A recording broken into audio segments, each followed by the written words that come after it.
minal mu'minina, min sebagian. Tidak semuanya orang beriman masuk kategori laki-laki. Karena ada laki-laki pengecut, ada penakut. Yang disebut ayat ini adalah laki-laki pemberani.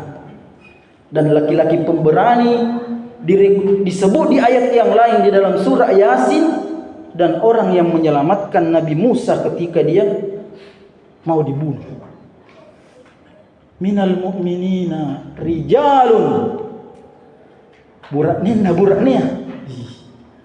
Dan sekarang itu yang meninggal laki-lakinya orang beriman. Siapa dia?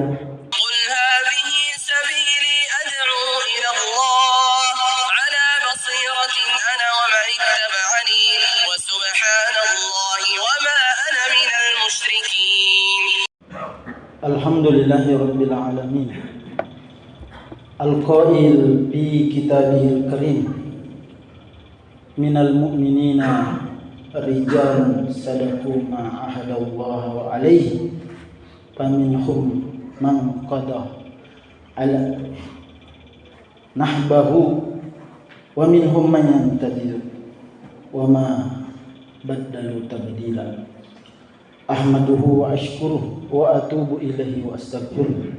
Asyhadu an la ilaha illallah wahdahu la syarika lah, wa asyhadu anna Muhammadan abduhu wa rasuluhu al-mab'utsu rahmatan lil alamin. Amma ba'd. Ayyuhal hadirun, ittaqullaha haqqat taqwa, fa innahu la najata wala najaha wala falaha fid dunya wal akhirah illa bittaqwa. Ya ayyuhalladzina amanu taqullaha haqqa tuqatih wa la tamutunna illa wa antum muslimun. Ya ayyuhan nas ittaqu rabbakumul ladzi khalaqakum min nafsin wahidah wa khalaqa minha zawjaha wa batha minhuma rijalan katsiran wa nisaa. Wattaqullaha allazi tasaaluna bihi wal arham, innallaha kana 'alaikum raqiba. Ya ayyuhalladzina amanu wa qulu qawlan sadida yuslih lakum a'malakum wa yaghfir lakum dzunubakum wa may yuti'illaha wa rasulahu faqad faza fawzan 'azima. Rabbi shrah li sadri wa yassir li amri wa hlul 'uqdatam min lisani yafqahu qawli. Allahumma salli ala sayyidina Muhammad wa ala alihi wa ashabihi wa man tabi'ahum bi ihsan ila yaumiddin. Hadirin jamaah salat Jumat rahimakumullah. Senantiasa kita memuji Allah Subhanahu wa taala, sebab Dia Allah yang memberikan kita nikmat yang tidak ada bandingannya nilainya. Nikmat apa itu? Nikmat meyakini Tuhan satu-satunya yang disembah, yaitu Allah Subhanahu wa taala. Ada orang kaya raya, dia berkedip di matanya, tambah uang di rekeningnya. Siapa mereka? Di penelitian saya itu tentang cyber, di disertasi saya, pemilik media sosial itu berkedip di matanya, tambah uang di rekening. Tapi dia akan menjadi celaka secelaka-celakanya. Dia akan mendapatkan azab. Karena kenapa?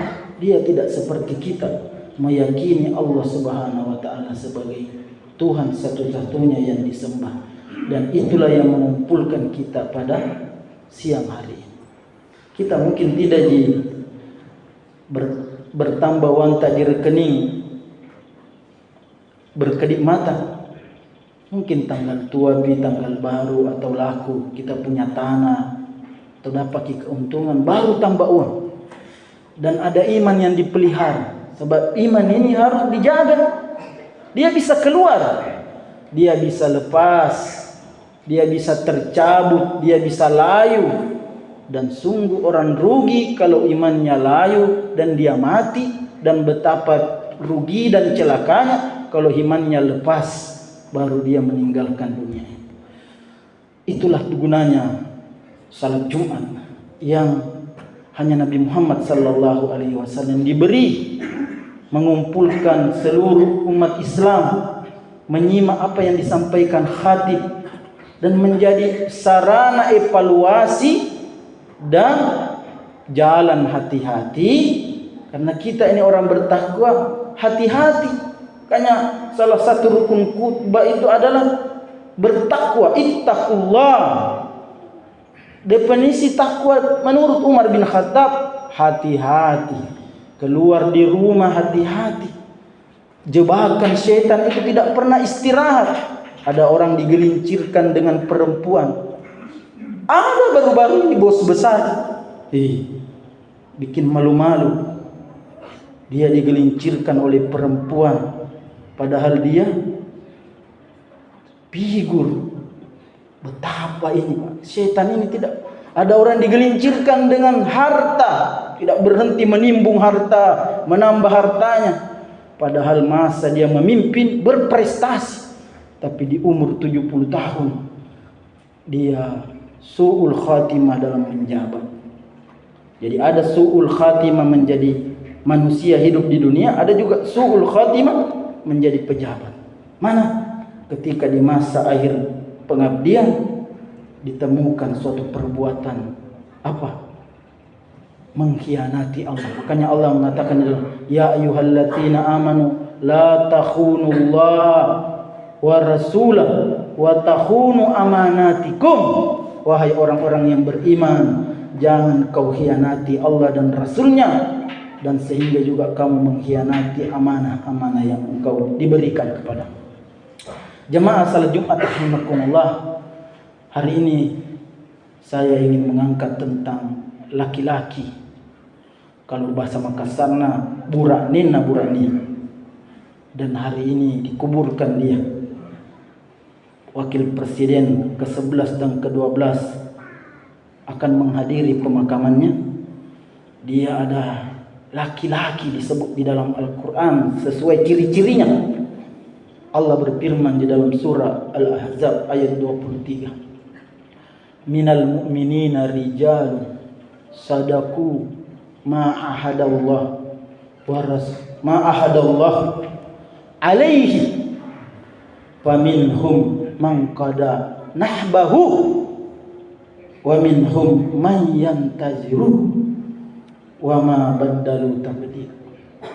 Di sini ada disebut Ismail Haniyah. Kalau ada orang muslim Pak masih benci dengan bangsa Palestina yang melawan Israel ini, saya tidak tahu bagaimana keimanannya orang. Karena ada tahu orang itu Pak, tidak tahu di mana dia mengaji, mana dia belajar. Nah benci ini pejuang. Padahal orang itu dijajah. Kalau diputar kembali Indonesia ini dikembalikan tahun 1930, mau kau dikasih begitu juga?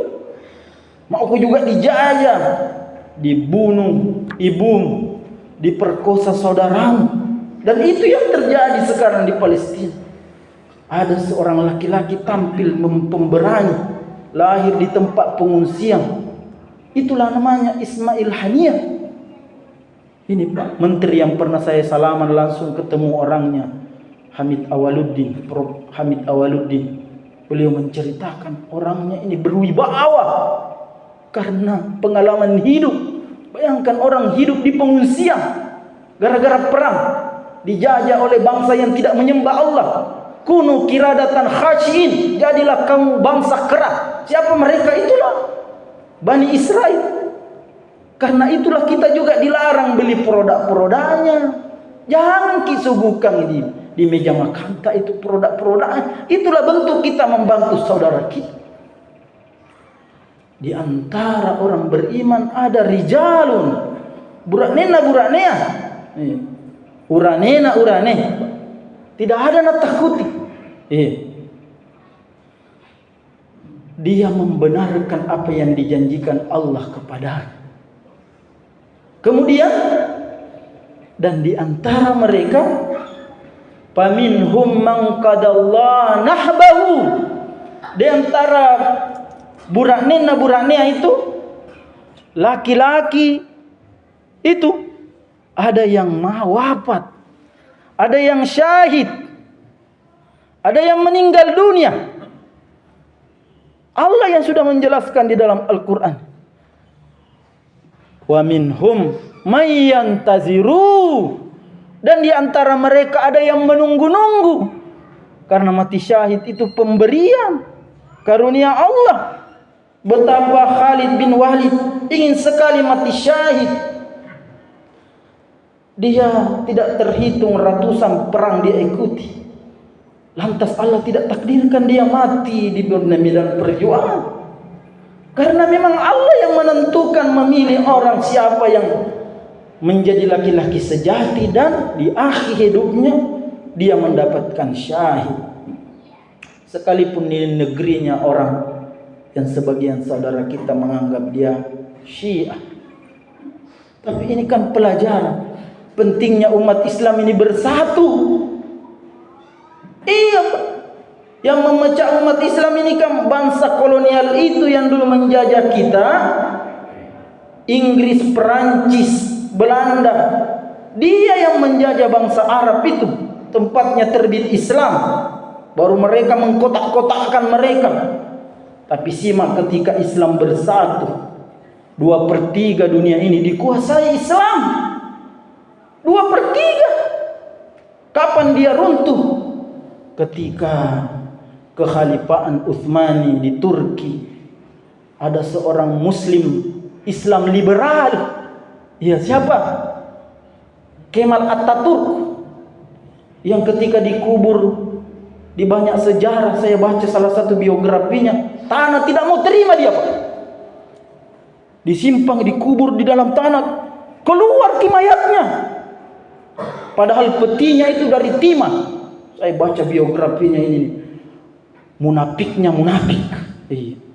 Itu Kemal Atatürk. Dia usir itu salah satu pimpinan Islam yang waktu Israel, yang penggagas negara Israel namanya Theodor Herzl. Dia menyampaikan dia mau membeli, tapi tidak mau ambil, diberikan dia khalifah ini bertahan. Tapi datang Kemal Atatürk, sang liberal, sang sekuler ini Pak, nalarang agama masuk di negara. Agama tomo, negara juga. Itu yang terjadi. Tapi nasibnya orang yang memusuhi Islam itu, sungguh dia celaka, sungguh dia hina dina. Di buku yang saya baca itu, Kemal Atatürk tiap hari berteriak-teriak sampai dia meminta, bawa aku ke laut supaya aku rasakan hawa dingin. Disiksa dia oleh Allah sebelum dia mati, dan matinya pun dia disiksa. Dia pernah melarang azan dikumandangkan. Sehingga itulah jamaah juga kita berhati-hati menimba ilmu. Kalau ada orang yang mengajarkan kita ilmu yang menolak ayat-ayat Al-Quran dan sampai kita penentang Al-Quran. Ada ini viral di beritanya. Dia mengatakan ini Al-Quran mau ditafsirkan ulang. Dia mau membuat akur antara bangsa Israel ini yang pembantai Zionis dengan umat Islam. Videonya viral di mana-mana. Tidak akan mungkin minyak dengan air menyatu. Oleh itu jamaah salat Jumat rahimakumullah, dia mati syahid, laki-laki sejati. Dia mewakili umat Islam 2 miliar. Berapa miliar umat Islam di dunia? Dialah laki-laki sejati yang disebut dalam Al-Quran ini ciri-cirinya. Yang lainnya itu yang punya Arab Saudi, dia pengecut. Iya. Yang punya Mesir itu pengecut. Yang punya Yordania itu pengecut. Dia rela bersalaman, berketawa-ketawa dengan orang yang membantai saudara. La haula wala quwwata illa billah. Di dalam Al-Quran laki-laki sejati itu disebut seorang yang di dalam surah Yasin, wa jaa min aqsal madinati rajulun yas'a qala ittabi'ul mursalin. Datang dari pinggir kota, wa jaa rajulun, datang seorang laki-laki pemberani dari pinggir kota. Nah, beritahui kaumnya. Qala ya qaumi, kaumku si kampungku. Wahai satu kampungku, sebangsaku. Ittabi'ul mursalin, ikuti para nabi dan rasul itu. Jadi kita ini juga kalau ada pendakwah, beri dia rekomendasi, benarkan apa disampaikan. Anda akan disebut sebagai laki-laki, sebagaimana di dalam surah Yasin ini. Jangan pernah takut menjadi pengecut. Salah satu contohnya ini Pak, jangan jadi pengecut, melarang orang minum-minum. Saya ini ku kasih data ya. Di Maros ini kan saya kebetulan pendakwanya ini minuman keras dan narkotika, dan saya ini pendakwa di penjara. Banyak sekali kasus pembunuhan.